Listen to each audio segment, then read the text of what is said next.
Ako, si Blessy Diego. Ako ay isang guro sa isang pampublikong paaralan dito sa Las Piñas.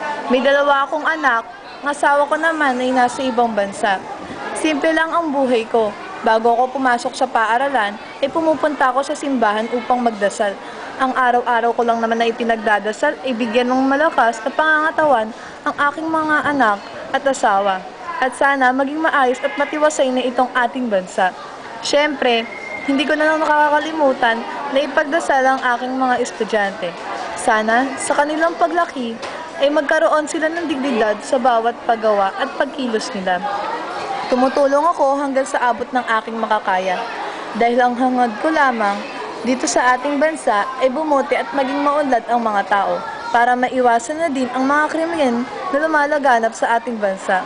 Ngunit napaka-imposible ata nun kung nag-iisa lang ako ang lumulutas nito. Kaya ang mithi ko ay makahikayat ako ng mga estudyante sa paglutas ng latak dito sa ating bansa. Ngunit sa nakikita ko, may hirap yata gawin iyon.